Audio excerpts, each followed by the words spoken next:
지금 우리 교회 주일 2부 예배에 전하는 누가복음 강해는 그저 한 토막 한 토막이 아니라 구속사의 큰 흐름으로 이어지고 있는 말씀입니다.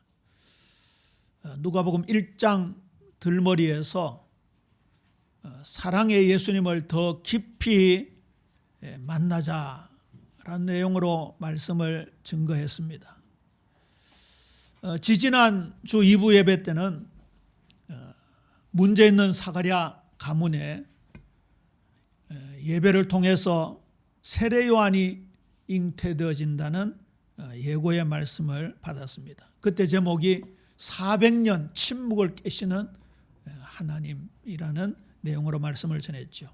바로 지난 주일은 예수님을 잉태할 것이라는 수태고지에 대한 말씀을 순종함으로 은총을 받은 마리아에 대해서 말씀을 전했습니다.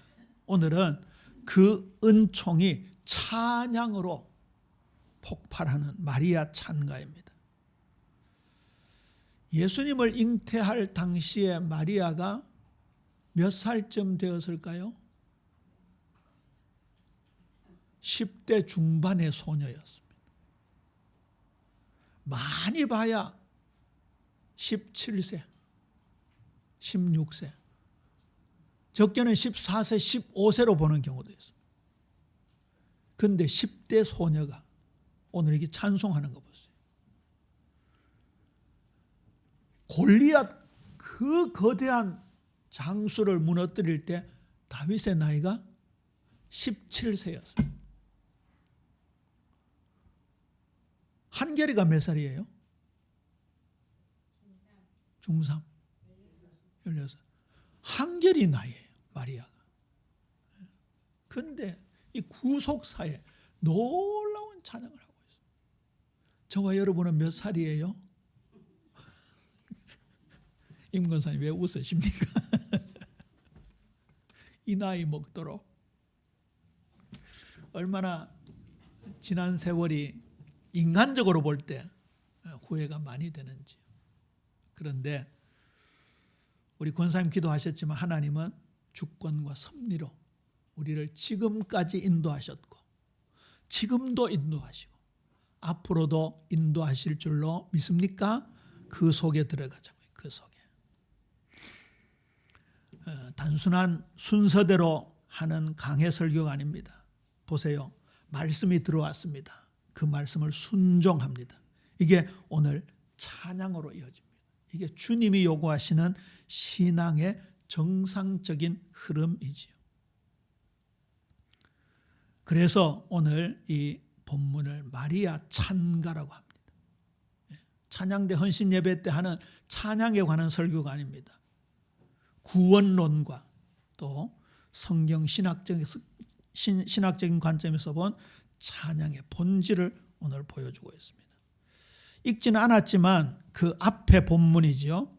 누가복음 1장 39절에서부터 45절은 두 여인의 만남으로 이루어지고 있습니다.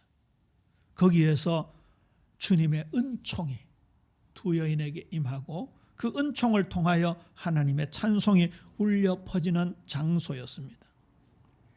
한 사람은 400년 침묵 끝에 세례 요한을 잉태한 엘리사벳이었습니다. 한 여인은 이제 막 성령으로 예수님을 잉태한 마리아였습니다. 두 사람의 만남이 그냥 일반적인 관점에서 그저 세상의 역사적 관점에서 보면 아무 일도 아닌 것처럼 보여지겠죠. 아주 평범하다 못해 존재감도 없는 두 여인의 만남이기 때문에 그렇습니다. 그러나 그 사건은 인류 구속사의 가장 거룩한 만남 가운데 하나였습니다. 엘리사벳의 태속에는 주님의 길을 준비하는 세례 요한이 잉태되어 있었고 마리아의 뱃속에는 그 주님이 계셨기 때문이지요. 너무나 잘 아는 내용이지요. 예수님을 잉태한 마리아가 이제 6개월 된 태아 세례요한과 만날 때 복중에서 세례요한이 뛰놀았다 이렇게 표현되어 있습니다. 우리 한번 찾아볼까요? 누가복음 4장 1장 44절 함께 읽습니다. 시작. 보라, 내 문안하는 소리가 내 귀에 들릴 때에 아이가 내 복중에서 기쁨으로 뛰놀았도다. 할렐루야. 이제 뭐 잉태하기는 좀 거시기 하고 우리 앞으로 자녀들 잉태할 사람들도 있네. 그렇죠. 잉태할 때 진짜 태교 중에 태교가 우리 주님 예수님을 만나는 것인 줄로 믿습니까? 그렇단 말이에요. 말씀을 사모하고 찬양하고요. 진짜요. 우리 태중의 아기들이요. 상상 초월이에요. 상상 초월. 우리가 생각하는 그 이상이더라고요. 얼마나 신비한 일들이 많이 일어나는지. 저는 그 쇼츠 영상에 보고 깜짝 놀랐는데요. 3살짜리 여자아이가 태 속에 있을 때 일을 기억하더라고요. 그게 이제 시간이 지나면 잊어버린대요. 그런데 3살 고무렵 전후로는 태중에 있었던 일을 기억한대요. 그런데 그때 마침 엄마 아빠가 찌고 뽑고 싸우면 아이들이 기억하겠어요? 기억 안 하겠어요? 기억한다고요. 이 태중의 아기가 엄마 아빠가 사랑하는 걸 굉장히 좋아한대요. 이 호르몬의 분비가 있잖아요. 일반적으로 뭐 태양빛을 받으면 나오는 세로토닌 그런 것도 있지만 우리가 기분이 좋을 때 나오는 도파민 같은 그런 호르몬은요, 우리의 실제 삶의 메커니즘, 우리 몸의 육신적인 메커니즘을 굉장히 활발하게 합니다. 그런데 그 모든 것을 뛰어넘는 게 주님과의 만남입니다. 누구에게 어떻게 반응하는가가 그만큼 중요한 거죠. 마리아가 사가랴의 집에 들어가 엘리사벳에게 문안하니 엘리사벳이 마리아가 문안함을 들음에 아이가 복중에서 뛰노는지라. 누가 어떻게 반응하는가 그것입니다. 그러자 엄마 엘리사벳도 성령으로 충만해졌고 마리아의 입에서 하나님을 찬양하는 찬가가 울려 퍼졌습니다. 우리 사랑하는 성도님들, 먼저 하나님의 은총을 받아야 돼요. 하나님의 은총. 마리아는 육신의 예수님을 잉태하는 은총을 받았고 그 이상의 영적인 은총을 받았지만 저와 여러분들도 똑같습니다. 예수님을 마음에 모시는 그 은총이 먼저여야 하는 거죠. 우리 성탄절 행사를 앞두고 연습할 때도 연습을 넘어 우리 하나님께 영광 돌리는 축복이 되어야 되는 거죠. 그래서 오늘 말씀의 제목이 마리아의 순종으로 받은 은총이 아름다운 찬양이 되다, 그렇게 정했습니다.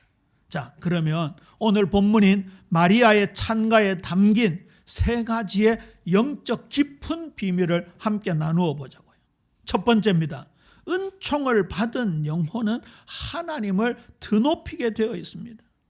46절에서 48절이지요. 마리아가 이르되 내 영혼이 주를 찬양하며 내 마음이 하나님 내 구주를 기뻐하여 숨은 그의 여종의 비천함을 돌보셨습니다.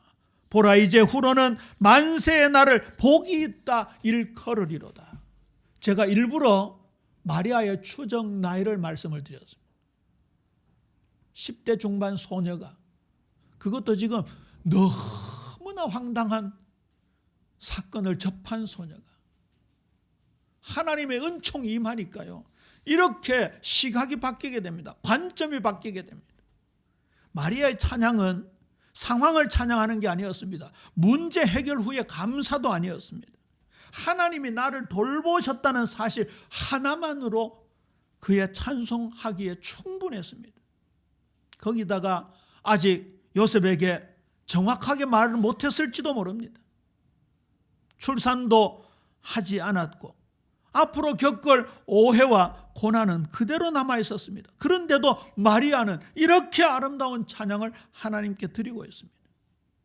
하나님이 나를 돌보셨다. 하나님이 나를 돌아보셨다. 여기 돌아보셨다라는 헬라어는 에피블레포라는 단어인데요, 의도적으로 시선을 두다, 은혜로 주목하다, 이런 뜻입니다. 아까 제가 그 말씀을 외워드렸잖아요.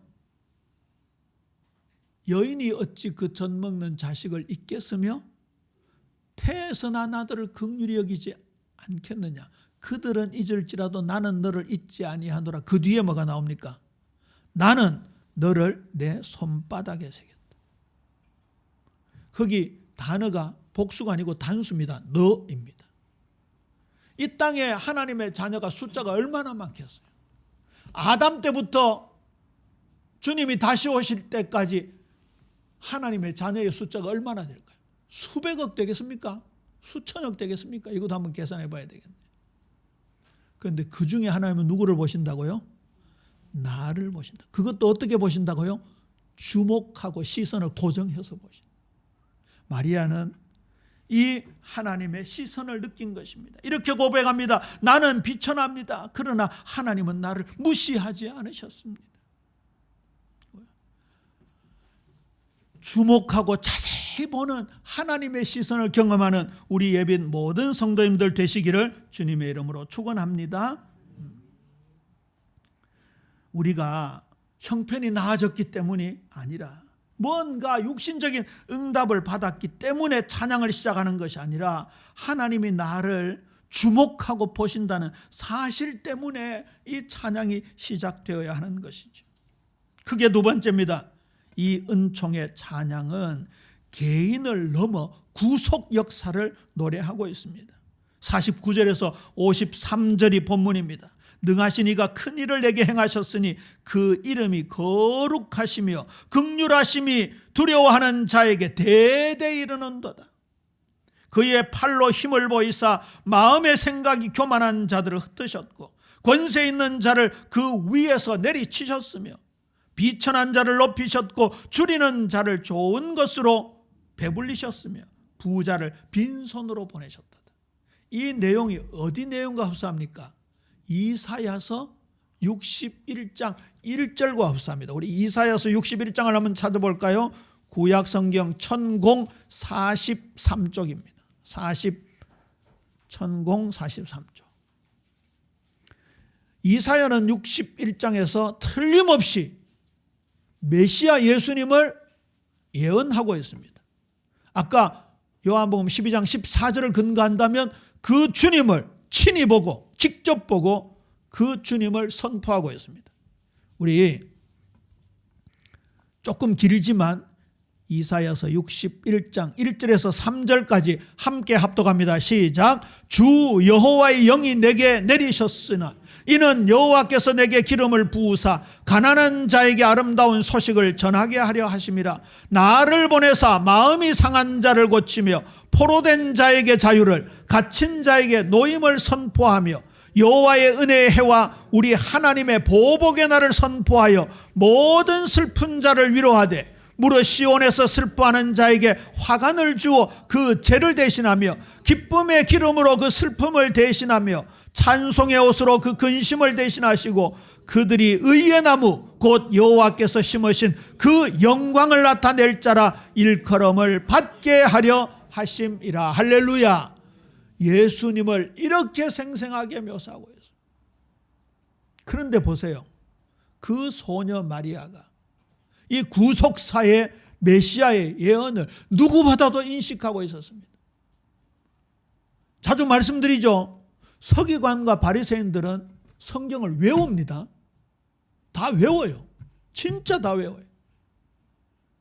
제가 전에 말씀드렸잖아요. 제 동기 중에 하나가 남아공에서 레위기서로 박사학위를 받았는데 밀그롬이라는 유대 랍비 신학자 앞에서 답을 해야 된대요. 지금 그 내용을 다 얘기할 수는 없고요.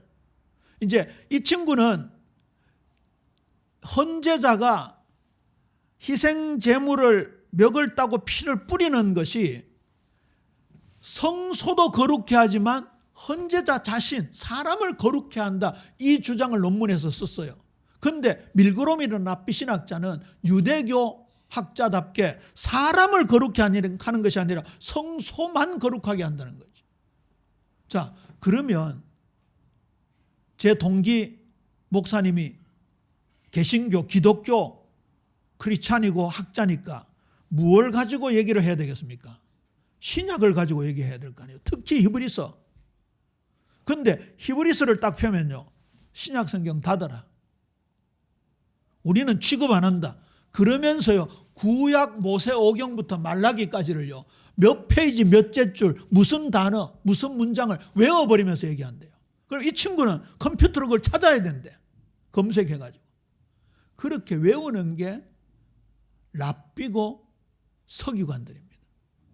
근데 서기관, 바리새인, 제사장들, 랍비들이 오신 메시아를 알아봤습니까? 못 알아봤습니까? 못 알아봤어요. 못 알아본 정도가 아니라 덤태기를 씌워가지고 신성을 모독하는 참남한 자라고 잡아 죽이려고 했습니다. 결국 죽였습니다. 그런데 저 시골에 이름도 없고 빛도 없는 그 소녀가 이 말씀을 확신했어요. 여러분, 성경 읽기에 굉장히 중요한 목적이 이 부분입니다. 계시록이 뭐라고 했습니까? 미래에 일어날 일에 대한 예언이 틀림없지만 누구를 열어 보여주시는 거라고요? 예수 그리스도의 계시라.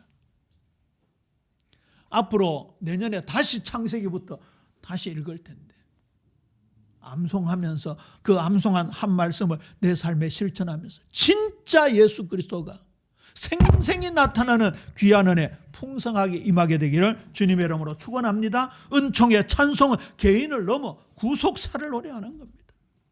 나에게서부터 하나님으로, 개인 역사에서부터 구속사로, 자그마한 동네에서 인류 역사 전체로 퍼지고 있습니다. 여기서부터 마리아의 찬가는 차원을 달리하는 구속사의 흐름이 된 것이죠. 나에게 아들을 주셨으니 감사합니다. 그렇게 말하거나 찬송하지 않았습니다. 이사야 61장의 메시아 예언의 말씀을 자기의 찬양으로 바꾸었습니다. 구속사의 선언문이라고 할 수 있겠죠. 마리아는 아직 예수님의 사역을 보지 못했습니다. 하나님의 성품과, 그러나 하나님의 성품과 약속을 신뢰했기 때문에 이미 완성된 구원처럼 하나님을 찬양하고 있습니다. 이게 믿음입니다. 저의 순간의 짧은 체험적 간증이었습니다만 진짜 우리 사랑하는 성도님들 삶의 현장에서 예수님의 전생에 이번에 계시록을 함께 읽습니다만 다시 오시는 재림의 주님, 영원 전부터 우리를 사랑하신 그 놀라운 구속 역사를 한순간에 보는 은혜가 있게 되기를 주님의 이름으로 축원합니다. 잘 안 보이는데 목사님처럼 계대역 4번 출구에 가면 보일까? 이제 그렇게 넘어가면 그게 무슨 주의예요? 신비주의입니다. 제가 전에 말씀드렸잖아요. 삭개오는 어디에서 예수님 만났어요? 뽕나무 위에서.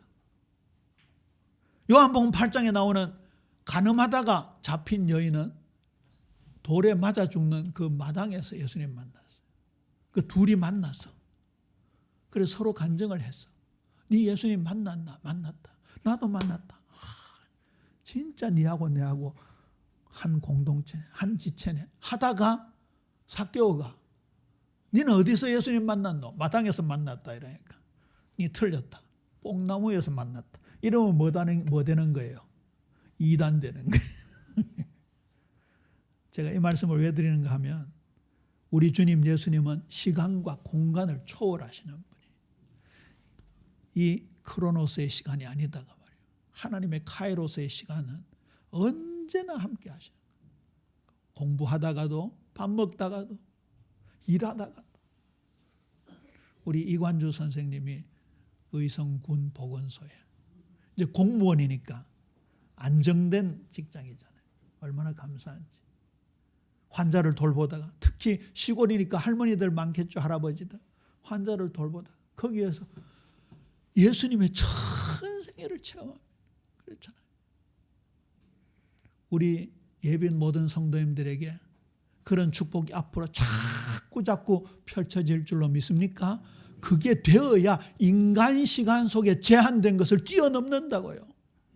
우리가 너무 너무 여기에 익숙해져 있어요. 너무 익숙해. 저는 이번에 유앙겔리온, 복음이라는 단어가 원래부터 있었는데 그게 예수님의 오심으로 말미암아 참 복음이 뭐냐? 그러면 이렇게 한번 말해보자고요. 너희들이 전쟁에서 승리했다고 지금 로마로 들어가면서 아테네로 들어가면서 승전도를 알리는 그게 진짜 승리냐? 예수 부활이 진짜 승리냐? 그게 복음이라는 말 아닙니까? 누구를 믿느냐? 위대한 위인을 믿느냐? 부모님을 믿느냐? 친구를 믿느냐? 그게 진짜 믿음이냐? 예수를 믿는 게 진짜 믿음이냐? 이번에 제가 그 단어를 그 단어가 전부 거룩해 변했다는 이걸 생각하면서 보니까요, 우리가 바꿔야 될 단어가 얼마나 많은지. 얼마나. 오늘 말은 그거예요. 시간도 바꾸자고 하면 시간도. 여기에 익숙해 있는 시간을 이제부터는 하나님의 시간으로 바꾸자고 하면, 그러면 보이는 게 달라지고 체험되는 게 달라지는 거예요. 마리아는 그걸 본 거예요. 그걸. 예수님의 큰 생애를 통해서 구속 역사가 이루어진 그걸 본 거예요. 결국 찬양은 감정의 분출이 아니라 하나님의 성품에 대한 신학적인 고백이라고 할 수 있죠. 크게 세 번째입니다. 참된 찬양은 언약의 성취를 바라보는 겁니다. 54절 55절입니다. 함께 읽을까요? 시작. 다시 누가복음 1장 54절 55절 함께 읽습니다. 시작. 그 종 이스라엘을 도우사 긍휼히 계시고 기억하시되 우리 조상에게 말씀하신 것과 같이 아브라함과 그 자손에게 영원히 하시리로다 하니라. 출애굽기 19장 6절 너희들이 하나님의 제사장 나라가 되리라. 예레미야 31장 33절 나는 너희의 하나님이 되고 너희는 나의 백성이 되리라. 그 언약을 예수님이 성취하셨다는 것을요, 믿음의 선진들은 정확하게 붙잡고 믿었던 것이. 옛날 모세가 죽게는 하루가 1000년 같고 1000년이 하루 같다는 이 한 가지 사실을 잊지 말라.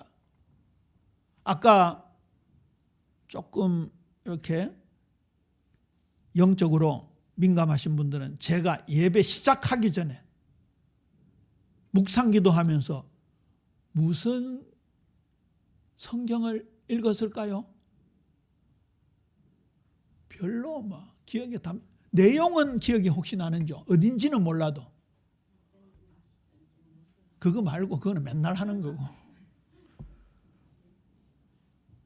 그거 딱 하고 나서 묵상 찬양대 임내송 딱 하고 나서 제가 하는 기도하기 전에 주로 시편을 많이 고백하잖아요. 오늘 시편 90편을 고백했어요. 모세의 고백이죠. 그 모세의 고백을 베드로 후서 3장 8절에서 인용하잖아요. 그거 보세요. 시간을 보는 겁니다. 시간을 하나님의 시간으로 보는 거예요. 죽게는 1000년이 하루 같고 하루가 1000년 같다. 지나간 한밤중에 경점과 같다. 여러분, 이런 관점이 믿음의 선진들에게 실제가 되었다고 말이에요. 교리가 아니라 실제가 되었다고 말이에요. 모세는 시간과 공간을 초월하시면서 존재하시는 하나님을 가시떨기 나무에서 본 거예요. 보세요. 불이 붙었는데 타지 않잖아요. 아니, 나무에 불 붙으면 타는 게 당연하지요. 산소가 공급되고 땔감이 있으니까 타는 게 분명히 안 탔잖아요. 세상을 초월하신 하나님을 직접 목격한 거예요. 그걸 반영한 거예요, 시편에서. 베드로는 그 시편을 언약으로 잡고 있었기 때문에 베드로후서 3장 8절에서 그 고백을 한 거예요. 계시록을 기록한 사도 요한은 지금 초대교회 성도들이 너무나 고통 가운데 있을 때에 이 말씀으로 지금 위로하고 답을 주고 있는 거예요. 수요일날 제가 그 옛날 고전 복음 성가를 하나 불렀잖아요. 낮에나 밤에나 눈물 머금고 내 주님 오시기만 고대합니다. 그 일제강점기 때 핍박받고 환난당하는 성도들이 예수님의 재림을 그렇게 고대했잖아요. 2절에 보면 먼 하늘 이상한 구름만 떠도 내 주님 오시는가 고대합니다. 그런데 실제 초대교회 성도들은 그걸 뛰어넘은 거예요. 그걸 뛰어넘은. 이거 자세히 묵상해 보세요. 어디에 답이 있습니까? 우리 인생에 어디에 답이 있습니까? 그래서 언약의 말씀을 알고 믿는 예배자가 되어야 된다 그 말이죠. 마리아는 말씀을 아는 여인이었습니다. 소녀였습니다. 마리아에게 일어나고 있는 일이 우연이 아니라 개인의 선택이 아니라 아브라함의 언약의 성취음을 알고 있었습니다. 어떻게 이런 일이 있을 수 있습니까? 말씀을 알면 찬양은 깊어집니다. 그러나 말씀을 잊어버리면 찬양은 얕아지고 그저 세속 노래로 변질될 수밖에 없는 거죠. 그래서 성경 읽기, 앞으로 누가복음 강해의 대전제가 중요합니다. 내가 만난 예수님을 점점 더 깊이 알아가는 성경 읽기, 정확하게 말해서 사랑하는 주님을 더 깊이 알아가는 만남. 마리아의 찬양은 그 말씀 위에 세워진 찬양이지요. 말씀을 맺습니다. 은총은 머물지 않고 삶으로 이어집니다. 우리 56절 누가복음 1장 56절 함께 읽을까요? 시작. 마리아가 석 달쯤 함께 있다가 집으로 돌아가니라. 석 달쯤 함께 있다가 누구 집에?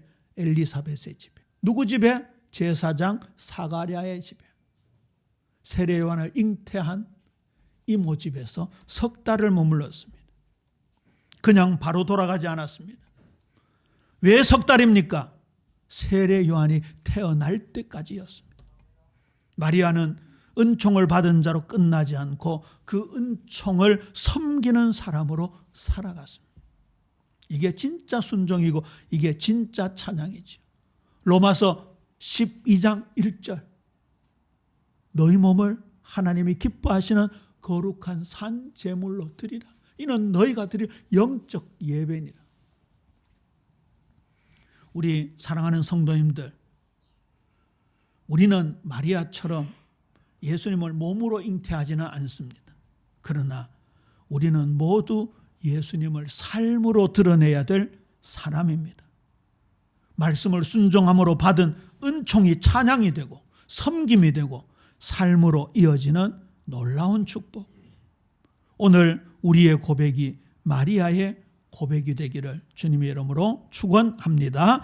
내 영혼이 주를 찬양하며 내 마음이 하나님 내 구주를 기뻐합니다. 우리 일생의 찬양이 찬양의 제목이 되기를 주님의 이름으로 축원합니다.